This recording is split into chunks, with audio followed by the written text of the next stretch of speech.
कौशल पाटिल साहब, आपसे ही शुरुआत इसलिए कर रहा हूं कि जो जो शुरुआत में हम लोगों को लग रहा था, जो इस आज इलेक्शन कमीशन ने भी कहा कि हमने साहब बिहार से शुरू किया है। मैं अभी भी ये इस बात को दोहराऊंगा, बिहार से शुरू करना शायद स्ट्रैटेजिकली एक उनकी गलती थी। बिहार का तो चुनाव हार जाते ना, नीतीश कुमार के सिर पे ठीकरा फोड़ देते, उसमें कोई दिक्कत ही नहीं थी। लेकिन बिहार से उन्होंने ये किया है, और मैं इसलिए इस बात को फिर से कह रहा हूं, बिहार जितना पॉलिटिकली एक्टिव, पॉलिटिकली कॉन्शियस और पॉलिटिकली इन सब चीजों पे अपने विरोध को ठीक से दर्ज कराने वाले राज्य के जो पहले हिंदुस्तान के पहले एक दो राज्य होंगे, उसमें बिहार का नाम हरदम रहेगा। तो कौशल पाटिल साहब, ये आपको कुछ अगर समझ में आया हो इसका तो वो बताइए।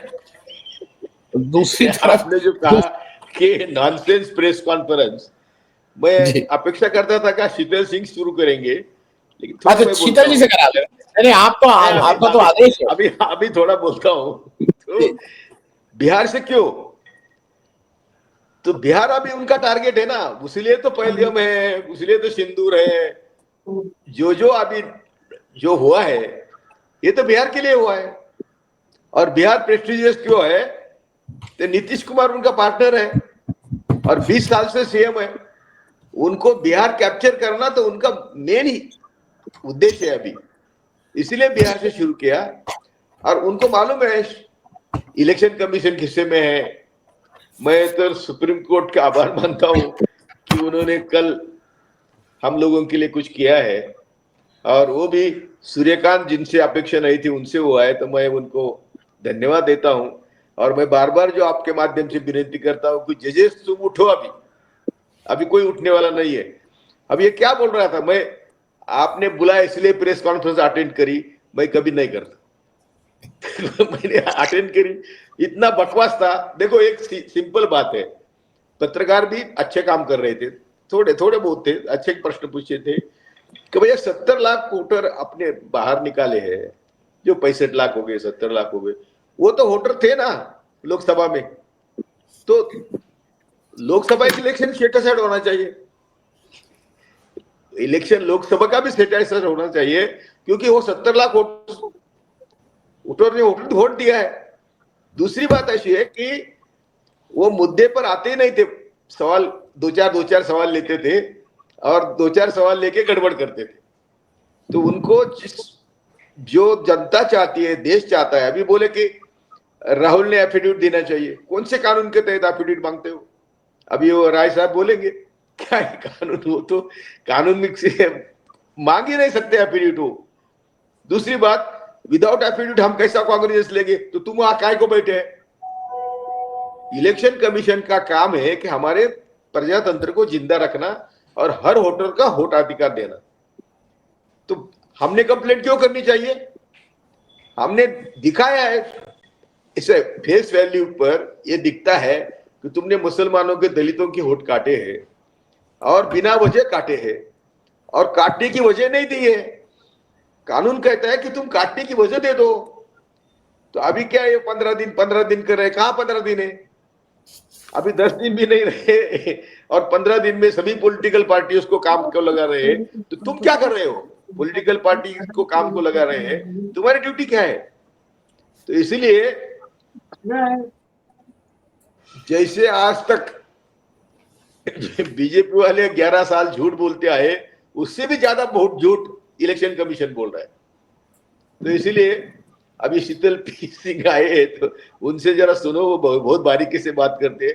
सभी अपने पैनल बहुत बारीकी से बात करते हैं, मोटी मोटी बात करता हूं मैं, तो इसलिए लेट अस हियर हिम जी। मैं कौशल पाटिल साहब आपसे एक दो चीजें पूछ लूं। पहली चीज तो ये कि मुझे ऐसा लगे, जी, मैं ये सब पूछ रहा हूँ कौशल पाटिल साहब जी, बहुत से लोगों ने उसमें ये प्रश्न भी किया, उसका जवाब इन्होंने दिया, क्या ये एसआईआर की आड़ में एनआरसी किया जा रहा है? क्योंकि ये एनआरसी की ही पूरी प्रक्रिया हो रही है, इसको एसआईआर का नाम दिया गया, नंबर 1। नंबर 2, वो उन्होंने ये कहा था कि 2003 में भी हमने ये किया था। उन्होंने ये फिगर नहीं बताई कि 2003 में आपने कितने लोगों को इससे निकाला था। जैसे 65 लाख आपने अभी निकाला है, उस समय भी 6.5 करोड़ के करीब वोटर थे, 5.5-6 करोड़। आपने उसमें से कितने को डिलीट किया था? ये फिगर भी बता देते, आपको दिक्कत क्या थी ये बताने में। दूसरा, एक तो मैं इस पे पूछ लूंगा, क्या ये एनआरसी की जा रही है एसआईआर के आड़ में? नंबर एक। नंबर दो, सुप्रीम कोर्ट ने ये टिप्पणी की है साफ साफ, और सुप्रीम कोर्ट ने ये कहा है कि भाई 15 मृत लोगों का ले आइए, हम इसको खारिज कर देंगे। वो तो उस दिन 2 योगेंद्र यादव लेके पहुंच गए थे रोहतास, जो उनका जो उनका राघोपुर की एक विधानसभा क्षेत्र के 7 मरे हुए आदमियों के साथ जाके राहुल गांधी चाय भी पिया है। तो 15 पे तो कायम रहेगा क्या सुप्रीम कोर्ट अपनी बात पे? उसने कहा था 15 ले आइए, हम इसको खारिज कर देंगे। कौन से पार्टी था? एनआरसी, और 15 डेड लोगों को ले आइए, हम खारिज कर देंगे। ये देखो, इनका पर्पज ही एक्सक्लूजन है। पर्पज, एक भी नया वोटर नहीं जोड़ते तो पर्पज क्या है? दूसरी बात, ये जो आप एनआरसी की बात कर रहे हैं, तो ये हर जगह एनआरसी करना चाहते हैं, हर जगह। अभी तो आने वाला एसआईआर जो है वो तो भयानक होगा, भयंकर, यदि ये सरकार रहती है तो। यदि ये सरकार नहीं रहती है तो बात अलग होगी, लेकिन आने वाली सरकार को भी ये काम नहीं करने देंगे। इन्होंने आज तक का हमारा इतिहास है, इन्होंने कहा मनमोहन सिंह के जमाने में संसद चलने दी? नहीं दी। और इतने पाताल यंत्री लोग हैं कि मोदी यदि प्रेस कॉन्फ्रेंस करता तो दानेश्वर ये दानिश के प्रेस कॉन्फ्रेंस से भी, यानी मोदी से भी ज्यादा झूठ बोलने वाला ये दानिश है। तो ये देखो, अब ये भीड़ आप दिखा रहे हैं, ये राहुल की भीड़ है, और इनके सबके नाम कटवाना चाहते हो, तो ये कौन मानेगा और कैसे मानेगा? अभी एक ही चारा है कि विपक्ष के सामने चारा क्या है? यदि वो इलेक्शन नहीं लड़ते हैं तो भी ये टॉम डिक हैरी को खड़ा करके इलेक्शन हुआ वो डिक्लेयर करेंगे। लड़ते हैं तो आज इनके पास रिसोर्सेस तो नहीं है, सिवाय इनके सब कार्यकर्ता अभी इसमें जुटे हुए हैं। 10 दिन ये यात्रा चलेगी, तो इनके आज ये कसौटी है इन लोगों की कि पैसे भी नहीं, कार्यकर्ता उनके साथ जुड़े हुए हैं, और बीजेपी के कार्यकर्ता गली गली में घूम रहे हैं। वहां जाके वो लोगों को, उनके वोटर से उनके घर में घर जा रहे हैं। तो ये विपक्ष को भी सोचना चाहिए, क्योंकि विपक्ष इतना छल कपटी, झूठ, एक भी नेता नहीं विपक्ष में, और राहुल छोड़ के तो कोई नेता किसी को मानते ही नहीं लोग। तो मैं आपका जो कहना था कि एनआरसी तो वो कर रहे थे, उसको विरोध हुआ इसलिए एनआरसी रोक दी। अभी भी एसआईआर को विरोध होने के बाद एनआरसी रुकना ही पड़ेगा, उनको रोकना पड़ेगा, और सुप्रीम कोर्ट तब तक संज्ञान लेने की उम्मीद है, क्योंकि सुप्रीम कोर्ट देख रहे हैं, जजेस देख रहे हैं ये क्या हो रहा है। तीसरी बात ऐसी है कि आपने बोला ये जेपी आंदोलन का उल्लेख किया, मैं बार बार बोल रहा हूं कि देश में एक भी ऐसा आंदोलन मुझे दिखाओ कि जिसमें,